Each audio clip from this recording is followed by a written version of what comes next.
My name is Graham Rogers, and welcome to another episode of The Great Mistake. And with me, as always, is our incredulous and totally unsponsored band leader, Mr. Gerard Bauer.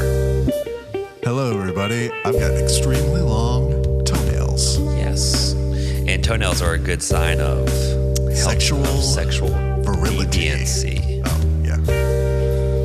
Man, right before this podcast, I had a friend call, and my friend Amir called, and he was in a huff and a puff, you know? Huff and a puff and a blow your house down.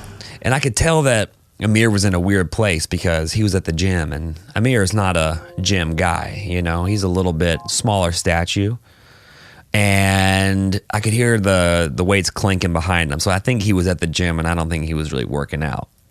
But he calls me in a frantic, and I go, "What's up?" And I always try to, answer the phone when people call.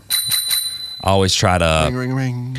I always try to, be of service when people need help, because I know I need help a lot, and I rely on a lot of people for their help. So I pick up the phone, even though it would have been very easy not to. I could have just eaten a Baby Ruth and called it a day, but I answered the phone, and he goes, "Graham," and I go, "Hey man, I'm about the podcast. Can I call you back?" And he goes, No, I got to tell you something right now. He goes, "I'll give you the short version of it." And whenever someone tells you they're going to give you the short version of anything, be aware. Be aware. It's going to be still pretty long. It's going to be very long. And also, there's nothing short about what this guy just told me. And honestly, it's kind of unfair to me because he just dropped a really heavy information on me.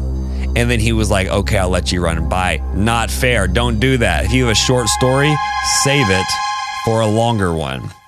So he calls me up. He goes, "Graham, I can't believe it. I lost $30,000 today." And he goes, "Dude, I'm almost in disbelief. I don't even feel like this is real life." I said, "Honey, buckle up because you're fucked. You're done. $30,000 in one day? Who do you think you are? The Wolf of Wolf Street? Get out of it. What? Sorry, Quaaludes came and went. They're not part of our economy anymore, dude. $30,000 in one day, in one morning, in a span of a single minute. Before this, his life was cherries and champagne flutes. And now his life is probably not so many cherries and champagne flutes. Raisins and cheap boxed wine. Or that new, what is that? Franzia. Bud Seltzer? Ooh.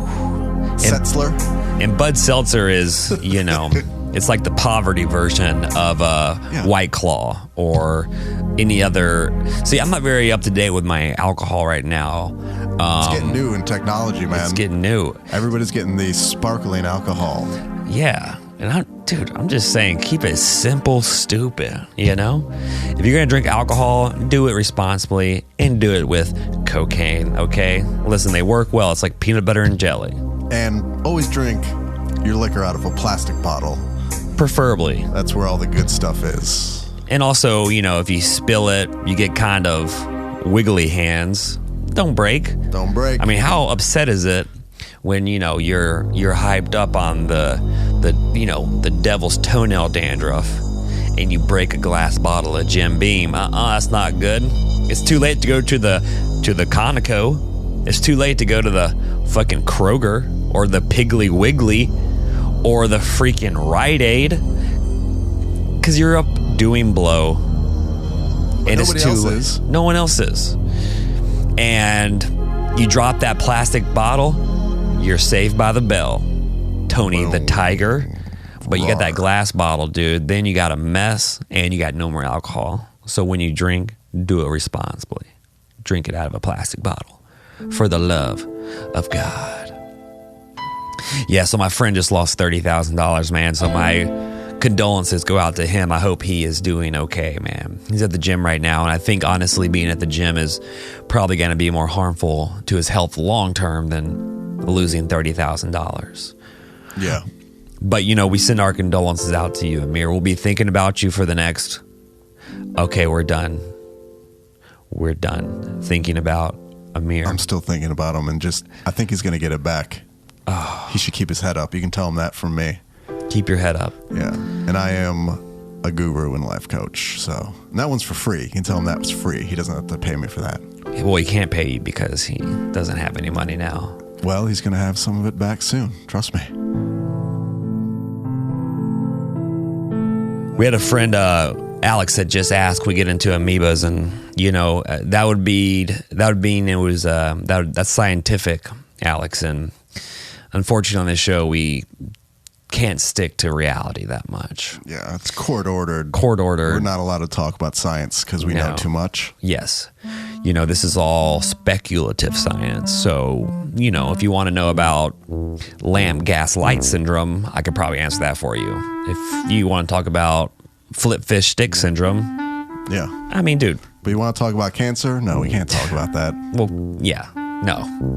Serious things that are grounded in reality. Sorry, court ordered. I would get an ankle bracelet, and they said they'd give me a prison tattoo if I talked about reality. They said they'd give me a prison tattoo on my eye that says no. Nope. That's what happens if we talk about reality. Gerard, they said that they would cut off his penis if he talked about anything truthful. And he's a married man. Imagine that. That conversation is going to be a tough one. Hey, honey, I'm home, but not really. And I lost my penis. Yep. Oh, my God, that's so crazy. How did you lose your penis? It was a violation of a court order. Wait, it must have been something horrible. Did you I can't imagine what you said or talked about that would make them castrate you. I told them the truth, and guess what? They can't handle the truth. So I was at this very cool, this upscale kind of coffee shop. And, coffee shops in LA, as we've talked about it, are places where people go and write scripts that will never be published. Coffee shops are a place where the Lonely Hearts Club will, maybe try to find that significant other. Maybe that cute girl, that cute sad girl at the coffee shop getting a tea. Yeah. Oh, dude, sad girls. Glasses. Sad girls wearing glasses. Always wear glasses. Always get decaffeinated tea. Fuck it. You wouldn't be sad if you were drinking what I'm drinking. Freaking bangs. Freaking coffees. But, so anyway, I was at this upscale coffee shop in Hollywood. And I go in there and I get a cold brew coffee. And I love cold brew because that's just energy straight to your veins, I'm a grown boy. I don't have patience to sip on coffee. What are you, a fucking communist? So anyway, I go into the coffee shop and I get my cold brew coffee and they give it to me in a plastic cup. Uh-oh. And they fill it with ice and then they put a plastic top on it. The guy hands it to me and I said, "Hey man, would you mind if I get a straw?" And this guy looked at me like I had just mentioned that I wanted to have sex with his mom out of wedlock. The look he gave me was like, go to hell, stay a while, and never come back. The look he gave me was like, I'm sitting on your face at boys camp and I'm farting, and it's a nasty, like, running all day, kind of sweaty boy fart, The way he looked at me was like, hey, Graham, why'd you go to school for 4 years and not graduate? It was kind of that look. It was kind of that look. Graham, you just lost $30,000. Sorry, bro, you just lost $30,000. Dude, this is how crazy plastic straws are now. All right, you listen to this? In order to get to him, dude, he had to press in a code, okay? A drop box falls from the ceiling. falls from the ceiling. He pushes the drop box away. Guess what?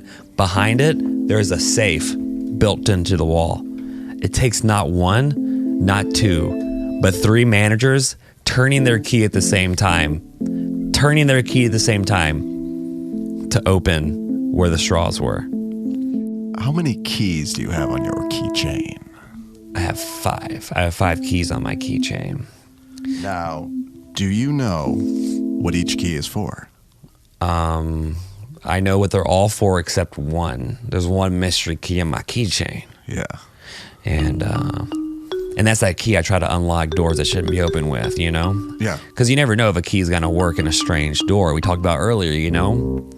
Like sometimes you want to go into a dress for less and they're not open yet. Try that key out. Whoops. Sometimes you want to take someone else. Sometimes you want to take Michael Lenochi's Jeep for a joyride when he's not home. So you try a key out, try to hop inside, you know? Everyone should have one key on their keychain that they have no idea what it's for. I mean, if you're not, dude, get a life. Yeah. Get some excitement in your life and get a mystery key. This girl came up to order a coffee and she had a pretty interesting vintage t-shirt on. And I complimented her on it. I said, "Hey, I like your vintage t-shirt." And then she replies, "Yeah, you gotta wear vintage tees to save the trees."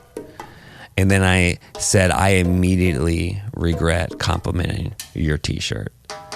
Take the compliment. Go. What about wearing vintage clothing is about saving the earth now? What? Dude, that girl made me want to only buy new t-shirts. And that's what happens when people really gun. When people really gun for a cause and they use dumb ways to show it. And the t-shirt was just like a dumb old t-shirt. It wasn't a t-shirt about saving the earth, but she made it about that. And she should have just fucking kept it a t-shirt. It's a cool t-shirt. Why has it got to be about climate change? Cool t-shirt.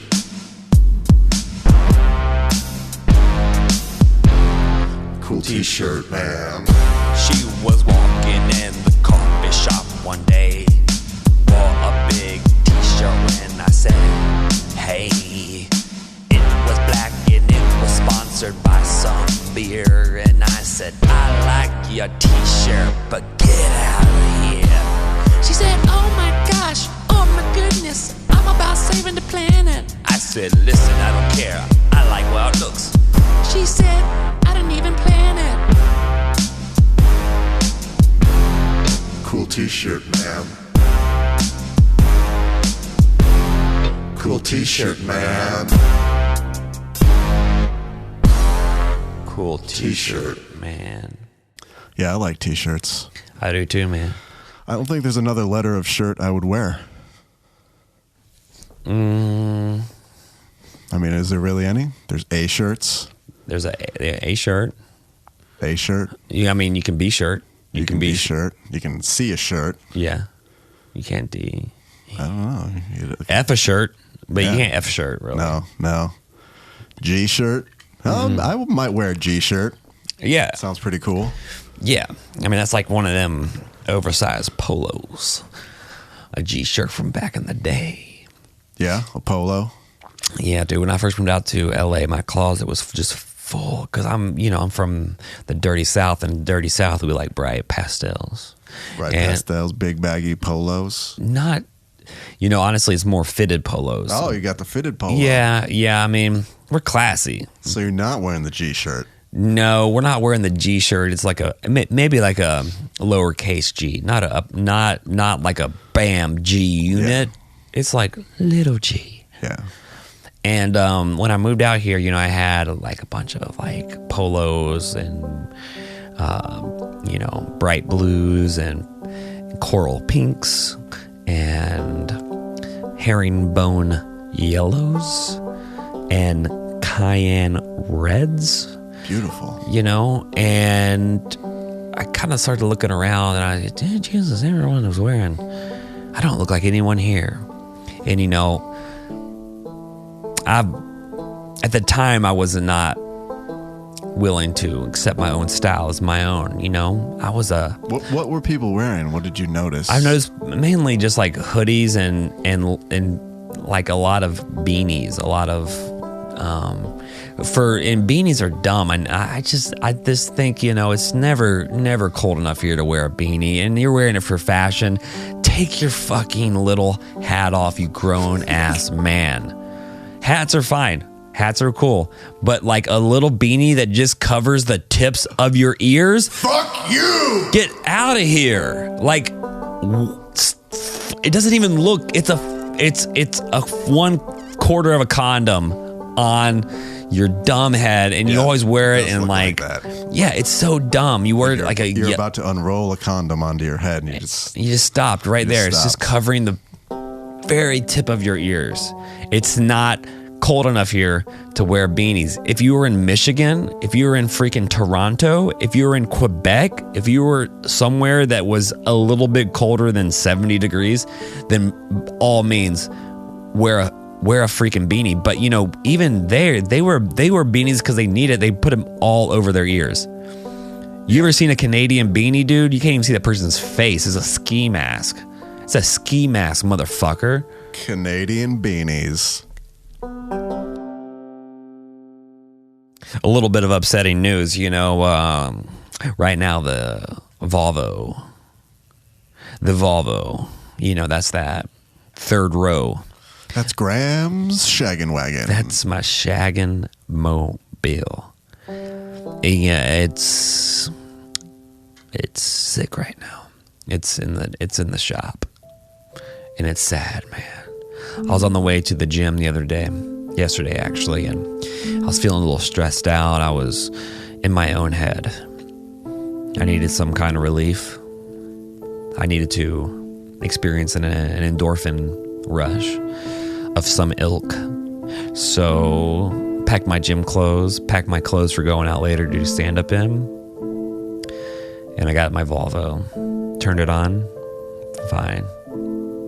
Started going down Gower, took a ride on Selma, and all of a sudden the car started working against me in a way. The car, I was no longer the man driving the Volvo. I was just a man that was being driven by a Volvo.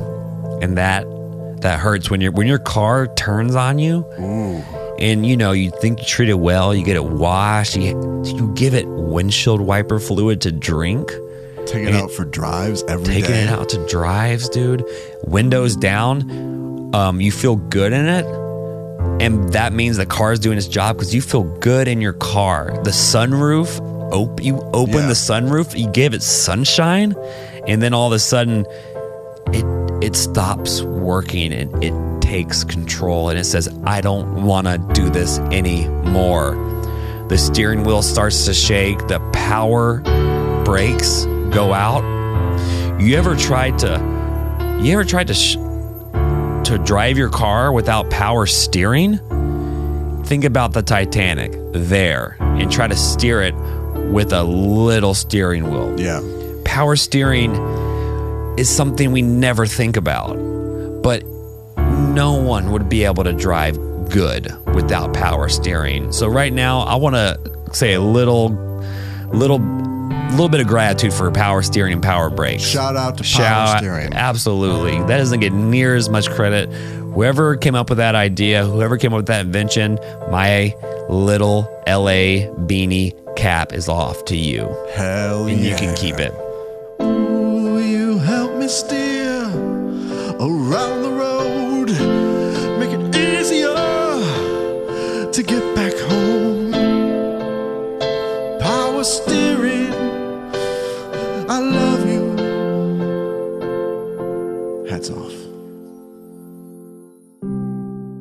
So then I immediately freak out. I'm in the middle of the road and cars are trying to get around me. Oh, that's the worst. People are honking at you. People are honking just at me. rubbing it in like, ha ha, get the fuck out of my way. You don't have a car. You suck. And I'm going somewhere more important. Yeah, that was it. People were honking at me. I couldn't do anything about it. So I first think it's the battery, So I don't have AAA. I have no friends who have cars with jumper cables that are available to help me at 3:30 in Hollywood. It just doesn't work that way. No one is around. No one's there. I'm going to get you a pair of jumper cables, Graham. Yes, please. Thank you. And I want that watch. And I'll teach you how to use them, too. I know how to use jumper cables. I just don't have a pair. Connect them to your nipples first, always. Dude, get a little erective shock. So, dude, I called this... I Googled jump starter guy on Google. And the first name... It was only... one name came up on the entire Google search, and that guy's got it on lock. Yeah, and that was Sweet Joshua, and he was a Hispanic man. And my hat's come off to you, dude. I call the number. He answers. He goes, "Where are you located?" And I said, "I'm on Hollywood and Gower." I said, "Where are you?" He goes, "I'm in Glendale, but I'll be there in 10 minutes. Wow. Dude, this guy somehow in rush hour traffic in LA got from Glendale to my location in Hollywood in 10 minutes. I don't know how he did it. I didn't ask questions. Fuck no. You don't ask questions when Sweet Joshua gets there promptly. He comes out, dude. He's wearing the bright reflective gear. He is ready to help me. He comes up and he's like, "All right, man, first things first, can you put your car in neutral?" And I go, "No." And he goes, "Let's try." So he turns the car on, he puts it in neutral. He goes, "I want you to get in the driver's seat, and I am going to push." And so I did. I got in the driver's seat, and Sweet Joshua pushes my car to a metered spot. And then he goes, "Okay, no problem, I got this." And then he pops the hood, connects his jumper cables. He goes, "Try to turn it on."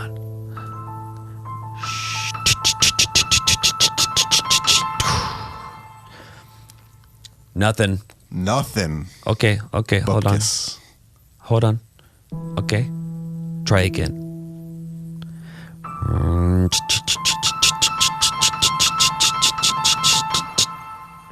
Nothing. So then he goes, and he looked at the battery. The battery's fine. It's, he could read how much juice was in there. He said, "You juiced he's got up." a battery reader? Or did he do it with his mind? Oh, dude. I didn't ask questions. Okay. I just think he kind of intuitively knew. This guy just knows a lot about a lot of things, and you can't ask questions, though. If we did, that would violate our court order, because that would be facts. So then he goes, "Do you think you're out of gas?" And I was like, "I don't think so, but maybe my gas gauge has been a little wonky. Maybe the gas gauge has been that disobedient teenager." He's a liar. It's a liar. Maybe lying to you. Maybe that gas gauge has been seen Dylan after school again. So I was like, I don't think it is, but maybe.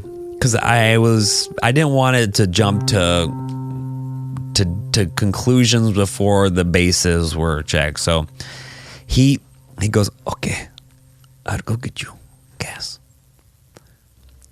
The nearest gas station is in Pasadena. He goes, gets gas, comes back, 5 minutes. Wow. In rush hour traffic. So far, this guy is bending speed and time. But he does it because he wants to help me. Yeah. He's like a superhero who's pretending not to be just so he can be helpful. He is, as Alex says, Joshua is a king. Josh is tuning in right now. Alex is tuning in right now. He comes back. He fills my car with gas, okay? And the way he picked up that gas tank was just, the core strength of this guy was bananas.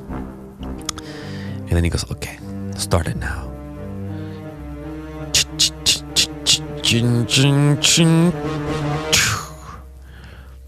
It's not gas. It's not gas. My boy Jared just toined in. Toined in? Hey, Jared, you just toined in here? But the thing is, dude, the thing that sucks is, so, I mean, I'm dead. My car's dead. It's at a meter. So then for the next 2 days, I can't, I have to keep filling the meter. I don't want to get a ticket. So anything I do has to be within a 2-hour window. Oh, I'm going to the gym. I can only go for an hour because I got to be back to feed my meter. Oh, my family needs groceries. They need, my mom needs help with the computer. I can help you for an hour, but then I got to go feed the meter. Hey, the meter is your family now. The meter was my family. The meter is my family. Would you go to space since it's 2020? Yeah, for sure, dude. Yeah? Like, how far in space would you be willing to go? I would go to the moon. That's it? I mean, depends on how long I would be gone for, dude. Like, if comedy needs me.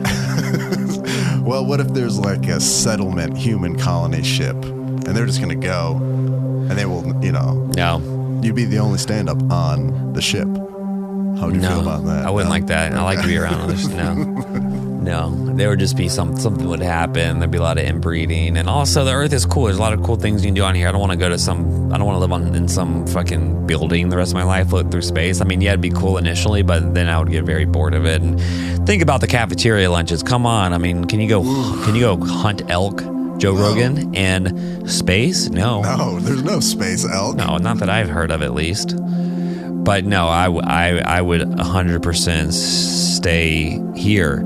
Would you go to the moon? Yeah, I would go to the moon. Mars? Fuck yeah. If I could get to Mars in a reasonable amount of time, I would. I think the coolest thing would be to orbit the rings of Saturn. I think that would be amazing. So I would definitely take trips into space. I wouldn't want to colonize a planet. I've seen Ad Astra. Okay, I've seen other space movies. Okay, Star Wars. Like what's SpaceX out there waiting for you? I mean, what's not waiting for you? Also, like, dude, you're most likely. I mean, the best case scenario is if you run across other life forms. Yeah. But what is most likely going to happen is that you are just going to be on a planet that is totally incapable of supporting human life by yourself. Well, I mean, there'd be a bunch of people with you. Yes, there would be. Yeah. But those people get old. I mean, oh yeah. And they're probably all, Ivy League, or they all have coke problems and stuff. So I think I would stay, but I would venture out there for a trip 100%. I would love to drive a dune buggy on the moon. I think that'd be so cool. I would love that 100%. I would love to be on the moon. That'd be amazing. And like a cool, like kind of a slimmer spacesuit. The spacesuits are kind of they need to get slimmed up a little bit, Like that jumpsuit. Yeah, you need like a good space jumpsuit, very clear, visible helmet. I would just chill. I would love that. I would put a flag down, but I would make up my own flag. I would draw something. Maybe not draw a flag, but I would leave some artifact on the moon that says Graham Rogers was here. I may drop an MP3 file with a podcast on it. What about just a great one-liner, like etched in stone? That could be great also. Maybe some jokes from a joke book. Maybe, there's a skateboard. Fuck yeah. Whatever it is, I think that's what people should consider also. I think people need to really think about what they would leave on the moon. Yeah. Because I think it says a lot about what you want your legacy to be, and also it makes you think about who's gonna find it. Is it Will it be another human? Will it be someone that a stranger to our world? I think that I don't know. I don't know what I would take on the moon. Maybe, you know what I'll take on the moon? I got it. I have one key on my keychain that I don't know what it is. Yeah. And I leave that on the moon. And I think, dude, some alien's gonna come by millions of years later, and they will be like, fuck, yeah, it's a mystery key. They will be. And they'll just put it on their keychain. And thus the cycle continues, baby. Guys, if you like what we do here, please go and rate us and subscribe. Give us reviews and comments. Check me out on Instagram at Gramdolph. Support. Tell your friends about us. We would appreciate it. Donate to me directly. Just Venmo me, okay? I could use some money. My car's in the shop. Yeah, tune in next week. We have a bunch of fun stuff, a bunch of great animations from Gerard coming. We're going to keep sending out content. And let's make 2020 the year of momentum. Will you send us out, Gerard? I certainly will. Thank you.